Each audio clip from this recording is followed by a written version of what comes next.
দেহ থেকে কৃষ্ণকে বের করেছিল। সবাই সেদিন কৃষ্ণ সেজে সবাই সবাই কৃষ্ণ প্রত্যেকের মায়ের ঘরে গিয়েছিল। সেদিন সবারই মনোবাঞ্ছা পূর্ণ করেছিল কৃষ্ণ।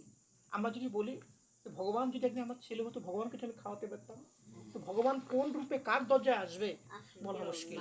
হয় ভিখারির রূপে আপনি দরজায় আসতে পারে, মা ভিক্ষান দেখি, মা আমাকে একটু খেতে দাও, আমি অনেকদিন ধরে খেতে পাই না। তো আমরা কি করি, সেই ভিখারিকে তাড়িয়ে দিই, এই যা যা যা মানে গন্ধ, হ্যাঁ দেখতে পাই না। আমরা ভিক্ষা রূপে গরু আমার বাড়ির সামনে আসে, অনেক গরু এসে ইয়ে করে, সেই গরুকে খেতে। কোন রূপে ভগবান তোমার কাছে খেয়ে যাবে?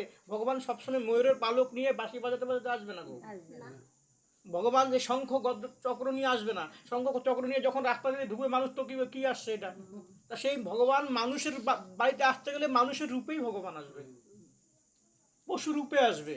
সেই পশু রূপে মানুষ রূপে ভগবানকে যদি পেতে চাও, বলে নররূপে নারায়ণ, অর্থাৎ না মানুষকে যদি তুমি পূজন করো, মানুষকে যদি ভালোবাসো, মানুষকে যদি বস্ত্র দাও, মানুষকে যদি খেতে দাও, ভগবান তোমার পায়ে পেয়ে যাবে। তাই ভগবান যে কোনো মানুষই আসে, অতিথি আসুক, আমরা তাকে যদি না ঘোরাতে পারি। আমরা অনেক বাড়িতে আসে মানুষ বসতে অব্দি জানা, বসো, গ্রামে এখনো সেই পরিবেশ পাবেন, আসেন বসুন, জল খান, তারপরে কথা বলবো। এটাই হলো মানুষের কথা। এটা হলো আমাদের যে আকাশ শিখায় ভাগবত গ্রন্থ থেকে, পিতা থেকে, সেই আমাদের সেই আকাশ শিখায় আমাদেরকে। সুখদেব কহ শুনো পাষণ্ড নন্দন, এত পর কহিল বজেন্দ্র নন্দন, গোবর্ধন যাবে বলে কৃষ্ণ করিল ধারণ, দেবরাজ মহাভীত হইল তখন, গোকুলে আইল ইন্দ্র সুরভি সহিত, সুরপতি করে গতি আকাশ হইতে, যথার্থ সময় ইন্দ্র উপনীত হয়, কৃষ্ণের নিকটে আয় সজল হৃদয়, অষ্টাঙ্গে ললাটে প্রণাম করিলে, সরো হাতে কৃষ্ণপতি বিনয় করিল। এখন ইন্দ্র দেখলো আর তো উপায় নাই, ব্রহ্মা যে কথা আমাকে বলেছে সেই কথা আমার শুনতে হবে। সেই কি বলে স্বর্গ থেকে দৌড়ে চলে আসলো মর্তে, যেখানে কৃষ্ণ দাঁড়িয়ে আছে, তাকে কি অষ্টাঙ্গে প্রণাম করলো। হে আমার ভুল হয়ে গেছে, হে ভগবান আমার তো ভুল হয়ে গেছে। আমি একদিন ভেবেছিলাম যে আমি স্বর্গের রাজা, আমার গতি আছে, আমি ভগবান।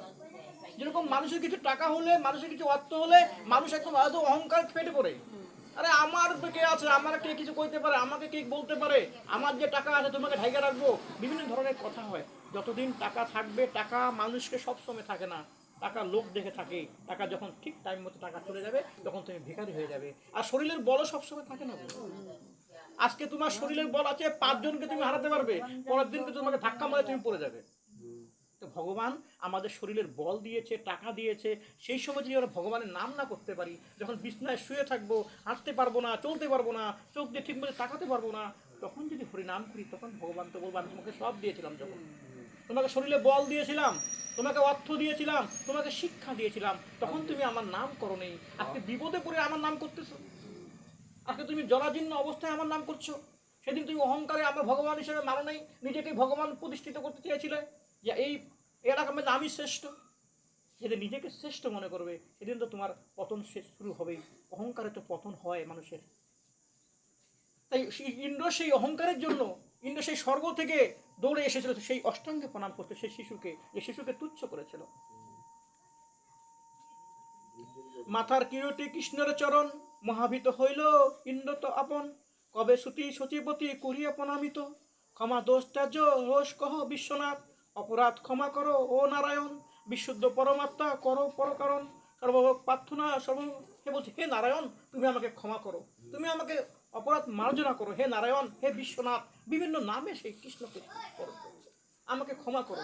আমি জানি তুমি যদি ক্ষমা না করো, তা আমি স্বর্গে আমি থাকতে পারবো। কারণ সেই ইন্দ্র যখন ব্রহ্মা তার সঙ্গে প্রতারণা করেছিল, তাকে পরীক্ষা করার জন্য, সেই ব্রহ্মাকে ব্রহ্মলোক থেকে সরিয়ে দিয়েছিল, আরেকজন ব্রহ্মাকে তৈরি করে পাঠিয়ে দিয়েছিল। সেই ইন্দ্র আমি তো থাকতে পারবো না, কারণ আমাকে বারবার অসুরা কখনো আমাকে মানে স্বর্গ থেকে সরা করেছিল, বারবার ভগবান আমাকে বাঁচিয়েছে, বারবার ভগবান আমাকে বাঁচিয়েছে বারবার। আমি সেই ভগবানের সঙ্গে প্রতারণা করলাম, ভগবানের সঙ্গে অন্যায় করলাম, আমাকে তুমি ক্ষমা করো ভগবান। দয়াময় মায়া জানিতে কে পারে, কে বা জানে তোমার দে বলো এ সংসারে, কৃপা করো মোর কৃপা মরো এখন, তোমারও মহিমা বলো কে বা জন, দুষ্টের দমন হেতু কত অবতার, তব মাতা হেতু জগত সংসার, অধর্ম বিনাশ করো তুমি দয়াময়, ধর্ম রক্ষা করো তুমি দেবেরও আশ্রয়, আমারও করো দণ্ড করিও বিহিত, তোমারও সজ্জিত আমি আশ্রিত। বললো, হে আমাকে দয়া আমাকে দণ্ড দাও, আমি তোমার আশ্রয়ে আছি, আমাকে দণ্ড দাও। আমি যে যে দেবতাদের আমি নিয়ন্ত্রণ করি, আমি জল বায়ু সব নিয়ন্ত্রণ করি, আজকে আমি ভাবি নাই যে আমার উপর তুমি আছো। আমি নিজের অহংকারে তুমি আমার যা দণ্ড দিবে আমি সেই দণ্ডই পালন পালন করব। তোমার সুজিতে আমি করি অস্থিত, জগতের ধাতা তুমি হরির জগত। হুম? হুম? সকলের কর গুরু তুমি কিবা অবতার, দুর্জনের কাল রূপে ও বিনাশন। দয়া করো তুমি হরি দেবনারায়ণ। আমি এতদিন ভাবছিলাম আমি বৃষ্টি দেই, আমি যমরাজ, আমি এটা করি, এখন তুমি তো সব। তুমি মানুষকে বিনাশ করো, তুমি মানুষকে ধ্বংস করো, তুমি জল নিয়ন্ত্রণ করো, তুমি বায়ু নিয়ন্ত্রণ করো, তুমি জল নিয়ন্ত্রণ করো, তুমি সব নিয়ন্ত্রণ করো। তুমি আমাদের খালি বসিয়েছো আমাদের ঠিকঠাক করার মতো। আমার ভগবান আমাদের বিভিন্ন জায়গায় বসিয়েছে, মানুষ থেকে মানুষ সব জায়গায় বসিয়েছে। আমাদের দায়িত্বটা আমরা যদি ঠিক মতো পালন করতে পারি তাহলে ভগবান সন্তুষ্ট হবে। যে জায়গায় দায়িত্ব তোমাকে দিয়েছে, যে জায়গায় তুমি আছো, সেই কাজটা তোমার করতে হবে। সেই কাজটা যদি তুমি করতে না পারো তাহলে ভগবান তুষ্ট হবে। জানি তোমারও হরি হইতে কহিনু, ঐশ্বর্যের মদতে আমি উন্মত্ত হইয়া, তোমারও প্রভাব যত মনে না বুঝিয়া, করেছি অপরাধ আমি অতিশয়।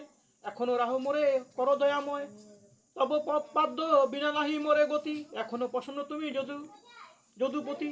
বলছে আমার অহংকারে আমি স্বর্গের সেই আরাম উপভোগ করে, সেই নর্তকীদের নৃত্য দেখে, স্বর্গে এত ঐশ্বর্য দেখে আমি তোমাকে ভুলে গেছিলাম।